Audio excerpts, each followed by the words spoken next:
द्रोणाचार्य की आत्मकथा भाग 9। जहाँ तक युद्ध को टालने की बात है, यह उभय पक्ष की पारस्परिक सहमति के बिना किस प्रकार संभव है। यदि हम उनका अभिमत जाने बिना अपनी ओर से संधि या समझौता का प्रस्ताव रखते हैं तो दूसरा पक्ष इसे हमारी निर्बलता समझकर इसका लाभ उठाने का प्रयत्न कर सकता है। उस पक्ष ने अपनी ओर से कभी यह एक संकेत नहीं दिया कि वे युद्ध के पक्ष में नहीं है, अपितु विराटनगर पर आक्रमण करके एक प्रकार से उन्होंने हमें चुनौती दी थी। संयोग से हमारी विजय ने उनकी भावी योजना को साकार नहीं होने दिया, अन्यथा वे हमें पुनः किसी षड्यंत्र द्वारा यंत्रणा दे सकते हैं। सज्जन एवं विनम्र व्यक्ति से ही बार बार झुकना उचित है। उद्दंड, अभिनयी एवं स्वेच्छाचारी तथा अभिमानी व्यक्ति के समक्ष बार बार विनय प्रदर्शित करना कायरता की कोटि में आता है। भैया कृष्ण, मेरे सिर के खुले बाल जिस उष्ण रक्त की प्रतीक्षा कर रहे हैं, संधि की दशा में वह आकांक्षा किस प्रकार पूर्ण होगी। द्रौपदी की यह आक्रोशपूर्ण बात सुनकर कृष्ण ने कहा, बहन, जिस प्रकार वनस्पतियों को सींचने के लिए जल की आवश्यकता होती है, उसी प्रकार राजनीतिक निर्णयों या कृत्यों के निर्धारण हेतु शक्ति की आवश्यकता होती है। प्रतिशोध के आधार वाली राजनीति अंततः पतन का कारण बनती है। कृष्ण के प्रतिभक्ति के अतिरेक के कारण द्रौपदी मौन हो गई, किंतु उसका आरक्त मुख मंडल तपाए गए स्वर्ण की भांति प्रतीत हो रहा था। मध्यम पांडव भीम भी द्रौपदी के कथन से सहमति व्यक्त करते हुए कहने लगे, हे वासुदेव, आपके अब तक के लोकोत्तर कार्यों से इस युग के समस्त चिंतक एवं मनीषी आपको युग पुरुष मानते हैं। हम सब भाइयों पर भी आपकी अहेतुकी कृपा अनवरत बनी रही है।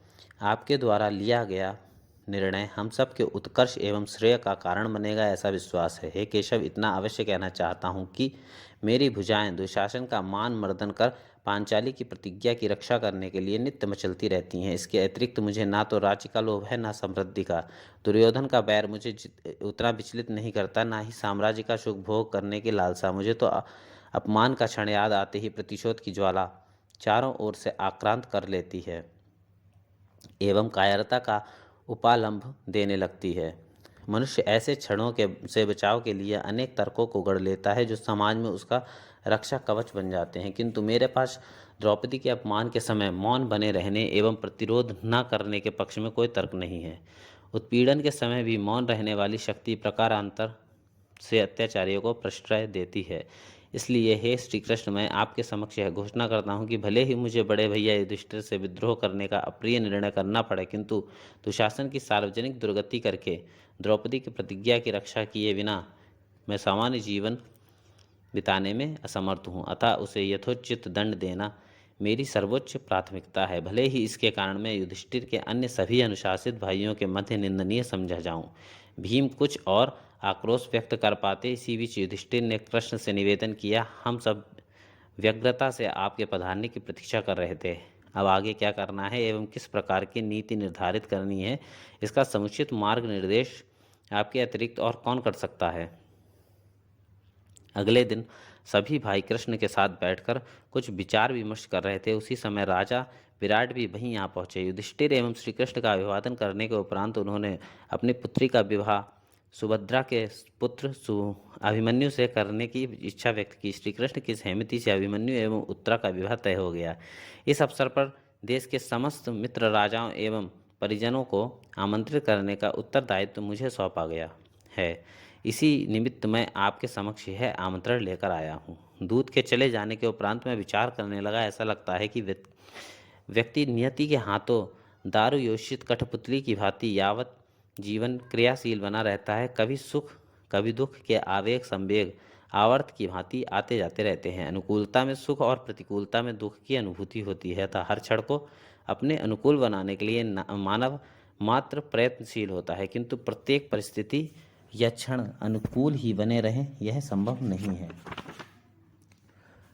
कुरुवंश के लिए आगामी समय अत्यंत चुनौतीपूर्ण है, क्योंकि दोनों पक्ष एक दूसरे का विश्वास खोते जा रहे हैं। विराटनगर में होने वाला यह समारोह पांडवों की शक्ति प्रदर्शन का भी आधार बनेगा। इसमें सम्मिलित होने वाले राजगण पांडवों की शक्ति का आधार बनेंगे एवं कौरवों को भी उनके विरोधियों या अपने समर्थकों का पता लगाने का सुयोग उपलब्ध हो जाएगा। मैं अभी चिंतन में ही व्यस्त था, तब तक एक अनुचर के अभिवादन ने मेरा ध्यान भंग किया। उसने बताया कि पितामह भीष्म आपसे मिलना चाहते हैं। भीष्म का संदेश पाकर मैं उनसे मिलने के लिए चल दिया। भीष्म का आवास राजमहल से दूर नगर के एकांत में राजकीय वैभव से मुक्त प्राकृतिक सौंदर्य से युक्त था। किसी समय राज्य की समस्त विधि व्यवस्था का संचालन इसी स्थान से होता था एवं यह सत्ता का सर्वोच्च केंद्र था। यद्यपि उस समय भी राजा के सिंहासन पर भीष्म आसीन नहीं थे, किंतु इससे क्या, शासन के सारे निर्णय उनकी इच्छा पर निर्भर होते थे। धीरे धीरे परिस्थितियां परिवर्तित होती गईं एवं शक्ति के केंद्र में भी परिवर्तन हो गया। आज दुर्योधन शक्ति केंद्र बन गया है एवं भीष्म को उनके निर्णयों की जानकारी कार्यान्वित के उपरांत हो जाती है। कदाचित भीष्म की क्षुब्धता का प्रधान कारण यही है। इसके लिए उन्हें दोष देना शायद मानवोचित नहीं है। बड़े से बड़े तपस्वी, संत, ऋषि, विज्ञानवेत्ता, चिंतक, विचारक, तत्ववेत्ता भी अपने अनुसार लोगों को आचरण करते देख परम तोष का अनुभव करते हैं। हर किसी की इच्छा अपने वैचारिक साम्राज्य को विस्तार देने की होती है। विश्व के सारे दार्शनिक चिंतन के मूल में यही बात अंतर्निहित है। कभी कभी मैं अनुभव करता हूँ कि इस राज परिवार ने भीष्म के साथ न्याय नहीं किया। जिस व्यक्ति के त्याग से इस राज प्रासाद की नींव से लेकर कलश तक ऋणी है, उस व्यक्ति की उपेक्षा कृतज्ञता ही कहला सकती है। राजपद पर युधिष्ठिर रहें या दुर्योधन है, चिंता का विषय नहीं है, किंतु भीष्म को उनकी वैयक्तिक गुणवत्ता एवं त्याग के उच्च आदर्शों का समुचित आदर मिलना चाहिए। अन्यथा भावी पीढ़ियां त्याग को आदर्श न मानकर स्वेच्छाचार को आत्मसात करने में प्रवृत्त होने लगेंगी। यही सब सोचते सोचते मैं भीष्म के आवास पर पहुंच गया। वे स्वयं मेरे कंधे पर हाथ रखकर मुझे अंदर लेवा ले गए। हम दोनों बैठ पाते इससे पूर्व ही धृतराष्ट्र द्वारा भेजे गए सेवक ने पितामह को बुलाए जाने का संदेश दिया। संदेश सुनकर वे मन ही मन खींच उठे, किंतु अवज्ञा करने का साहस न जुटा सके। मुझसे कुछ देर रुकने का अनुरोध कर वे दरबार की ओर चले गए। मैं उनके आवास पर बैठकर उनके ही जीवन कर्म पर विचार करने लगा। कैसी विचित्र संगतियों से युक्त रहे हैं राजकुमार देवव्रत। माता और पिता के दुराग्रहों का प्रभाव शैशव से ही जिन्हें जीवन की वास्तविकताओं का बोध कराने में सफल रहा। बाल्यकाल से ही माता के वात्सल्य से वंचित पिता द्वारा पोषित कुमार ने पिता की इच्छाओं के समुचित सम्मानार्थ त्याग का अभूतपूर्व आदर्श उपस्थित कर एवं प्रतिकूल परिस्थितियों में भी प्रतिज्ञा से विचलित रहकर श्रेष्ठता एवं मानवीय संबंधों का जो आदर्श उपस्थित किया वह अनुपम है। स्वयं अपने ही हाथों अब तक 4 शासकों को अभिषिक्त कराने वाले भीष्म का सत्ता से के प्रति निष्प्रह भाव, साथ ही राजाज्ञा के प्रति सम्मान निश्चय ही अनुकरणीय है। कुछ समय की प्रतीक्षा के उपरांत वे राज दरबार से लौट आए। मुझे अब वहाँ बैठा पाकर कुछ संकोच के साथ उन्होंने खेद व्यक्त किया। तत्पश्चात कहने लगे, मैंने आपको पांडवों के द्वारा आयोजित समारोह में सम्मिलित होने के संबंध में परामर्श हेतु बुलाया था। संयोग से आपके मुझसे मिलने की भनक दुर्योधन तक पहुंच गई एवं उसके संकेत पर ही धृतराष्ट्र द्वारा मुझे बुलावा भेज दिया गया। कैसी विचित्र विडंबना है। जिस राजकुल की परंपरा को अक्षुण्ण बनाए रखने हेतु अनवरत आत्मोत्सर्ग का व्रत लिया, अपने व्यक्तित्व को समग्रता के साथ समाहित कर जिसकी उत्तरोत्तर प्रगति का स्वप्रसाकर करने का प्रयत्न किया, आज उसी कुल की भावी पीढ़ी मुझे ही अपने मार्ग का कंटक समझने लगी है। दुर्योधन का यह भय था कि कहीं मैं अभिमन्यु के विवाह में भाग लेने विराटनगर न चला जाऊँ। उसने इसी भय के निराकरण हेतु मुझे राज दरबार में बुलवाया था। धृतराष्ट्र मुझसे पूछने लगे, तात विराटनगर से पौत्र अभिमन्यु के विवाह का संदेश प्राप्त हुआ है। इसी संबंध में आपके दिशा निर्देश हेतु अनुरोध है, कृपया मार्गदर्शन दीजिए। उनकी यह अति विनम्र अनुरोध वाणी सुनकर मैं सतर्क हो गया, क्योंकि अब तक के उसके सारे निर्णयों में मेरी उपेक्षा का स्वर उपस्थित था। अतः मैं मन ही मन सोचने लगा कि यह इस प्रकरण के माध्यम से मेरे मनोभावों एवं पांडवों के प्रति मेरे व्यवहार का सूक्ष्म अध्ययन करना चाह रहा है। इसे परामर्श देना उचित नहीं है। पारस्परिक संबंधों में संदेह या अविश्वास उत्पन्न होने के पश्चात सद परामर्श भी न केवल महत्वहीन अपितु विघटनकारी हो जाते हैं। मेरे द्वारा मौन धारण किए जाने के पर्याप्त समय पश्चात वह कहने लगा, तात पिछले कुछ समय से मैं ऐसा अनुभव कर रहा हूँ कि आप साम्राज्य के कार्यों के प्रति उदासीन होते जा रहे हैं। मेरी ओर से क्या ऐसा अपराध हो गया है जिसके कारण आप तटस्थ होते जा रहे हैं। मैंने कहा, तुम स्वयं इन ही इन उपरोक्त प्रश्नों के उत्तर खोजो। मैंने तो उत्तर न देने का व्रत ले लिया है। जब राजा केवल कर्णप्रिय सुनने का अभ्यस्त हो जाए तो वहाँ परामर्श का क्या औचित्य। जिस राजा के राज्य में परामर्शदाता, चिकित्सक तथा समाज सेवी, धर्मगुरु भय के कारण प्रियवादी बनने को बाध्य हों, वहाँ की प्रशासनिक व्यवस्था, स्वास्थ्य तथा आध्यात्मिक विकास पर पतोन्मुख हो जाते हैं। मैं कुछ और कहता एवं धृतराष्ट्र मेरी बातें सुनकर अपनी असहाय स्थिति का आर्त स्वर व्यक्त कर पाते। इससे पूर्व ही दुर्योधन, कर्ण और धृतराष्ट्र के अन्य पुत्र आ गए। सबने क्रमानुसार मुझे प्रणाम किया एवं अपने अपने आसनों पर बैठ गए। उन सबके आते ही मेरा मन क्षुब्ध हो गया एवं मेरा सारा शास्त्र ज्ञान न जाने कहाँ अलक्षित हो गया। जब जब दुर्योधन एवं दुशासन आदि मेरे नेत्रों के समक्ष आते हैं, मुझे उन पर नहीं स्वयं पर क्रोध आने लगता है। मेरी इस प्रवृत्ति से वे भली भांति परिचित हैं, अतः जब कभी धृतराष्ट्र के साथ मैं किसी गंभीर विषय पर वार्ता करना चाहता हूँ, वैसे ही ये अपनी मंडली के साथ आ जाते हैं। दुष्टों की प्रिय वाणी भी भय या अनिष्ट का कारण होती है। इन सब के आते ही वार्ता में गतिरोध उत्पन्न हो गया। हम दोनों मौन हो गए। कुछ समय पश्चात दुर्योधन के संकेत पर प्रधानामात्य की ओर से एक आज्ञा प्रसारित की गई, जिसमें हस्तिनापुर साम्राज्य के समस्त व्यक्तियों का अन्य राज्यों में आवागमन प्रतिबंधित किया गया था। आदेश का आशय स्पष्ट था, अतः वहां अब अधिक देर रुकना ठीक नहीं था। ऐसा सोचकर मैं वहां से चला आया। भीष्म के मुख से यह सुनकर मैंने कहा, ऐसी स्थिति में तो राजमाता कुंती और पुत्र वधु सुभद्रा भी वहां नहीं पहुंच सकेगी। अन्य लोगों की तो बात ही क्या। यह आदेश तो परिवार के वयोवृद्ध जनों का अपमान है। साथ ही इससे दोनों पक्षों के संबंध और विषाक्त होंगे। आग को आग से बुझाने का प्रयत्न किस स्तर की बुद्धिमत्ता है। यदि दुर्योधन ऐसा भी मानता है कि पांडवों से संबंध सुधारना संभव नहीं है, ऐसी दशा में भी वहाँ लोगों के जाने पर प्रतिबंध लगाना किस प्रकार उचित हो सकता है। लोगों के वहाँ जाने से उनके कूटनीतिक आगामी प्रयत्नों की जानकारी प्राप्त होती तथा समारोह में भाग लेने वाले राजाओं का पता चलता है, जिससे हमारे साम्राज्य की सेना को अपने बल को तदनुसार संगठित और प्रशिक्षित करने का अवसर सुलभ होता। न जाने से किस तरह की कार्य सिद्धि की बात उसके सलाहकारों द्वारा सुझाई गई है। मेरी बात सुनकर भीष्म अपने माथे पर हाथ रखकर दोनों आंखें बंद कर कुछ सोचने लगे। थोड़ी देर की निस्तब्धता के बाद धीर गंभीर बाड़ी में मुझे संबोधित कर कहने लगे, आचार्य, कभी कभी मेरे मन में यह इच्छा जागृत होती कि मैं राजकीय परिवेश से मुक्त होकर अरण्यवास करूं एवं व्यास की भांति साहित्य आराधना में तत्पर हो जाऊं। इससे मैं पारिवारिक विघटन के अवांछित दृश्य को देखने से अपने को बचा सकूंगा। विघटन का सारा परिदृश्य अब स्पष्ट दिखाई देने लगा है। दुर्योधन किसी भी दशा में पांडवों को उनका राज्य वापस नहीं लौटाएगा, यद्यपि अनिच्छा से ही सही, किंतु धृतराष्ट्र को इसके लिए सहमत किया जा सकता है। किंतु अब वास्तविक सत्ता दुर्योधन के हाथों में केंद्रित हो गई है। इस दशा में पांडवों को किस आधार पर युद्ध से विरत किया जा सकता है। मेरे चले जाने से भी संभावित घटनाक्रम को टाला नहीं जा सकता। ऐसे में मेरी पूर्व निर्धारित प्रतिज्ञा का क्या होगा, जिससे मैंने कुरु साम्राज्य की रक्षा का दृढ़ संकल्प लिया था। भावी पीढ़ियां यही सोचेंगी कि भीष्म अपनी वृद्धावस्था की व्याकुलता एवं शौर्य की न्यूनता के कारण पलायन कर गए।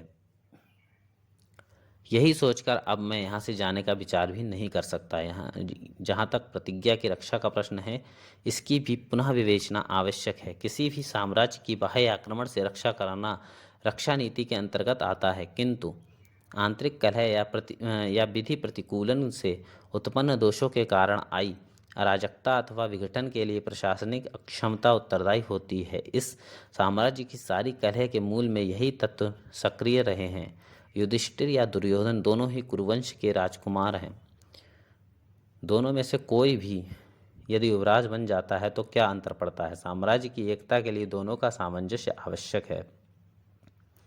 एक पक्ष को आवश्यकता से अधिक दबाना न्याय का गला दबाने के समान है। यदि साम्राज्य को विभाजन से बचाना है तो युधिष्ठिर को युवराज बनाया जाना आवश्यक है।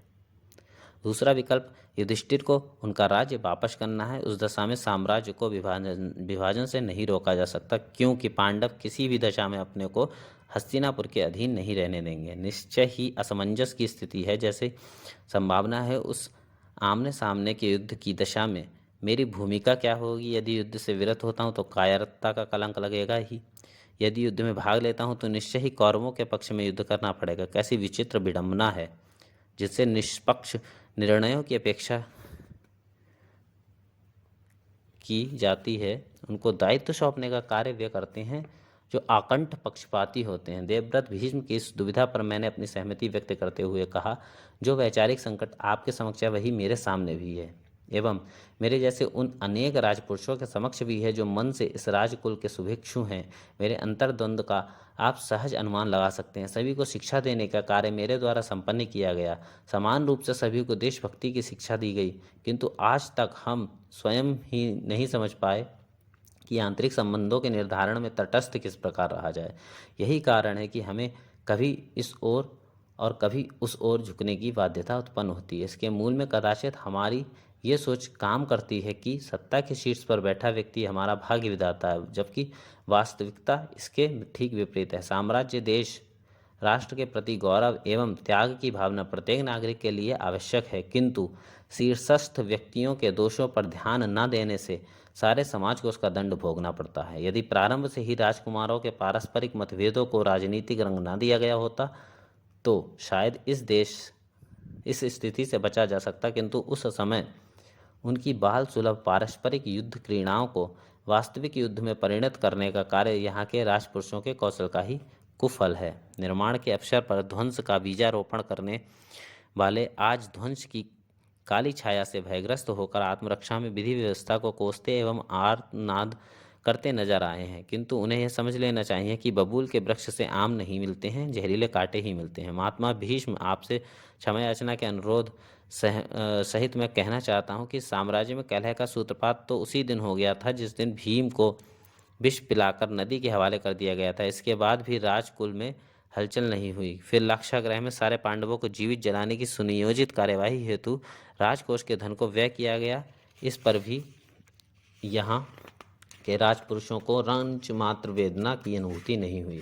जिस समाज में संवेदना मृत हो जाती है, वहाँ उसके पुनर्जीवन हेतु जिस स्तर की सक्रियता अपेक्षित होती है, उस तरह की परिस्थितियाँ प्रकृति निर्मित कर देती है। यह राज परिवार सन्निपात के रोग से ग्रस्त रोगी की तरह उन्माद पीड़ित है। इसके उपचार के लिए अत्यंत धैर्य एवं साहस की आवश्यकता है। दुर्भाग्य से जिन पर उपचार करने का दायित्व है वे मानवीय संवेदना से नहीं अपितु स्वयं सृजित स्वार्थों के घेरों से नियंत्रित हैं। जो समाज अपनी माताओं, बहनों और पुत्रियों के सम्मान की रक्षा नहीं कर सकता, उसके जीवित रहने से पृथ्वी का भार ही बढ़ता है। उस भार से पृथ्वी को मुक्त कराने के लिए समय समय पर विशिष्ट ऊर्जा संपन्न कोई न कोई व्यक्तित्व इस धरा पर आता रहता है एवं अपने चुंबकीय प्रभाव से समाज में परिवर्तन का शंखनाद करता है। समाज के अधिकांश लोग देर सवेर उसके साथ उठ खड़े होते हैं। इस प्रकार उचित दिशा में परिवर्तन का पथ प्रशस्त होता है। आपने स्वयं उस दिन कहा था कि वासुदेव कृष्ण लोकोत्तर महापुरुष प्रतीत होते हैं। आपके इस कथन की पुष्टि स्वयं वेद व्यास द्वारा की जा चुकी है। वेद व्यास आप्त वाणी बोलने वाले महर्षि हैं। उनकी कही गई बात पर संदेह का प्रश्न ही नहीं उठता है। मैंने भी कई अवसरों पर उनके चमत्कारिक व्यक्तित्व के दर्शन किए हैं, साथ ही उनके कृत्यों एवं व्यावहारिक विनम्रता को निकट से देखने का प्रयास किया है। उनके कार्यों में स्वार्थ की गंध तक नहीं मिलती। कंस, कालयवन एवं जरासंध के पराभव के मूल में भी उनकी राजलिप्सा नहीं अपितु लोक परित्राण ही हेतु है। वे श्री कृष्ण ही पांडवों के परम सहायक हैं। इस समय वे स्वयं अपने परिजनों एवं अनुचरों सहित विराटनगर के अतिथि हैं। पांडवों की सारी आगामी योजनाओं का संचालन उनके हाथों में है। उन पर किसी की उग्रता, उत्तेजना, पूर्वाग्रह या दुराग्रह का प्रभाव नहीं पड़ सकता। साथ ही प्रतिशोध या इसी प्रकार की क्षुद्रता उनका स्पर्श नहीं कर सकती। अतः संशयग्रस्त या अनावश्यक भावी संकट की विभीषिका से त्रस्त होना प्रासंगिक नहीं है। इतना अवश्य है कि जिस कार्य को आप न्यायपूर्ण मानते हो उसके लिए अपने प्रभाव को उपयोग शासक वर्ग के साथ अवश्य करें। मेरी उपरोक्त बातें भीष्म को कुछ उपालंभ पूर्ण एवं कटाक्ष से युक्त होने के उपरांत भी क्षोभकारी प्रतीत नहीं हुई। अतः प्रथम बार वे मेरे प्रति मित्रवत दिखाई दिए एवं कहने लगे, द्रोण, तुम तो मेरे लिए बहुत उपयोगी प्रतीत होते हो। मैं तो व्यर्थ ही राजकीय औपचारिकताओं के कारण तुमसे इतनी दूरी बनाए रहा। इस पूरे साम्राज्य के वियावान में मैं कितना अकेला हूँ, कोई स्वजन नहीं है। सहस्रों परिजनों, पुरजनों एवं रथियों, महारथियों, नायकों, महानायकों के मध्य कोई भी एक ऐसा दिखाई नहीं देता जो मेरे कृतित्व को आगे बढ़ाए, मेरी वाणी को साकार करे, मेरी विद्याओं का भविष्य बने, जिसके समक्ष मैं अपना मन उड़ेल कर रख सकूं, जिसका परामर्श मुझे क्षोभ रहित कर सके। श्री कृष्ण के संबंध में आपके विचारों से मैं पूरी तरह सहमत हूँ एवं पांडवों की ओर से अच्छी पहल के प्रति आश्वस्त भी, किंतु दुर्योधन के वर्चस्व के कारण हमारी ओर से अनुकूल प्रतिक्रिया व्यक्त की जा सकेगी, इसमें संदेह है। इसके पश्चात हम दोनों पर्याप्त समय तक बातें करते रहे। कुछ समय के उपरांत मैं अपने घर वापस आ गया। मैं अभी आकर बैठा ही था, तब तक अश्वत्थामा ने घर में प्रवेश किया। मेरे पूछने पर उसने बताया कि वह राज दरबार से आ रहा है। उसी ने यह रहस्योद्घाटन भी किया कि अभिमन्यु के विवाह समारोह में भाग लेने चाचा विदुर को भेजा जा रहा है। यद्यपि युवराज किसी को भेजने के पक्ष में नहीं थे, किंतु अपने मित्र कर्ण के परामर्श पर उन्होंने यह निर्णय लिया। अश्वत्थामा से यह जानकर मैंने मन ही मन दुर्योधन के इस निर्णय पर प्रसन्नता व्यक्त की।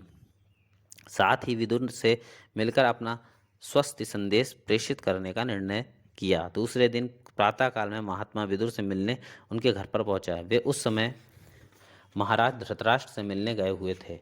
कुछ समय पश्चात जब वे वापस लौटे एवं मुझे अपने यहाँ देखकर कहने लगे, कहिए कैसे कष्ट किया। मैंने उन्हें अपने आने का प्रयोजन बताया। मेरा संदेश सुनकर उन्होंने प्रसन्नता व्यक्त की। विदुर सच्चे अर्थों में वीतराग संत हैं। इस राज परिवार के उत्तराधिकारी एवं सत्ता हस्तांतरण के सभी प्रसंगों में वे तटस्थ रहे हैं, जबकि वे पांडु एवं धृतराष्ट्र के भाई होने के कारण उनकी भांति ही प्रतिद्वंदी हो सकते थे। उस स्थिति में सत्ता संघर्ष त्रिकोणीय हो सकता था, किंतु वे धृतराष्ट्र के नीति निर्माता, परम सहयोगी तथा हित चिंतक के रूप में हमेशा कार्यरत रहे हैं। इतना ही नहीं, कठिनाई के दिनों में भावी कुंती एवं अपने पांचों भतीजों के प्रति भी उनका दृष्टिकोण पूरी तरह मानवीय संवेदनाओं से ओतप्रोत रहा है। दाक्षागृह के अग्निकांड से कुंती एवं पांडवों की रक्षा उनकी सूझबूझ के कारण ही संभव हो सकी थी। समय समय पर धृतराष्ट्र को अपने नीतिपूर्ण वचनों से सन्मार्ग की ओर प्रेरित करने का कार्य वे निरंतर करते रहे हैं। राज परिवार के सम्मानित सदस्य एवं महाराज के सम्मानित परामर्शदाता होने के उपरांत भी किसी तरह का अहम उन्हें स्पर्श तक नहीं कर सका है। वे वैदिक साहित्य के अधिकारी, विद्वान एवं उपनिषदों के मर्मज्ञ हैं। महात्मा विदुर आज अत्यंत प्रसन्न दिखाई दिए। संभवतः इसका कारण इतने दिनों बाद पांडवों से मिलने का अवसर प्राप्त होना था। मैंने उनसे सहज भाव से पूछ दिया, विदुर आज तो आप ऐसे प्रसन्न दिखाई दे रहे हैं जैसे आज से पहले कभी नहीं दिखाई दिए। यह सुनकर वे कहने लगे, आचार्य मेरी प्रसन्नता का कारण यह है कि मुझे वहाँ श्री कृष्ण का सानिध्य प्राप्त होगा। सबसे बड़ी बात यह है कि ऐसा सुयोग बहुत कम ही प्राप्त होता है। इस राज परिवार में रहकर एवं साम्राज्य के स्वार्थों के अनुसार आचरण करने के बाद भी आसक्ति रहित रहकर आध्यात्मिक उन्नति की दिशा में मन की प्रवृत्ति बनी रहे, इससे श्रेयस्कर और क्या हो सकता है। पांडव निरंतर प्रगति के सोपानों की ओर बढ़ते गए हैं। इसके मूल में कृष्ण का कुशल नेतृत्व एवं पग पग पर दिया गया सहयोग ही है। द्रौपदी स्वयंवर से लेकर अब तक के सारे घटनाक्रम में पांडवों की सफलता में परोक्ष या प्रत्यक्ष रूप से उनका योगदान रहा है। इस समारोह में जाकर उनसे प्रत्यक्ष वार्ता का लाभ प्राप्त होगा। इससे बढ़कर और क्या चाहिए। विदुर की सात्विक और आध्यात्मिक प्रवृत्ति देखकर मन को अत्यंत शांति प्राप्त हुई। कुछ समय तक उनसे लोक व्यवहार की बातें करके मैं वहाँ से चला आया। आते समय मैं महात्मा विदुर के संबंध में विचार करने लगा। सच्चे अर्थों में विदुर जैसे नीतिज्ञ ही राजनीति के लाक्षागृह से बच निकालने का उपाय जानते हैं। यही दूसरों की रक्षा करने में समर्थ हो सकते हैं। स्वार्थ की लाक्षा अर्थात लाख एक पदार्थ है। स्वार्थ की लाक्षा हल्की सी उष्णता पाकर पिघलने लगती है एवं संबद्ध व्यक्तियों को अपने में समाहित कर लेती है। विदुर जैसा विवेकशील व्यक्ति ही इस ज्वलनशील लाक्षा से बच निकलने का मार्ग बता सकता है। पांडवों जैसे सुयोग्य, श्रद्धालु एवं आस्थावान लोग ही उनके बताए मार्ग का अनुसरण करके विजय का पथ प्रशस्त करते हैं। इस राज परिवार की स्वार्थपरता एवं भोग लिप्सता के मध्य विदुर एक तेज पुंज नक्षत्र की भांति देदीप्यमान है, जो अपनी आभा से गहन कालिमा को अपने पास तक नहीं आने देते। हस्तिनापुर साम्राज्य की समस्त राजनीतिक हलचल इन्हें उसी प्रकार विचलित नहीं करती जैसे कामुक उद्दीपनों से साध्वी महिलाएं अविचलित रहती हैं।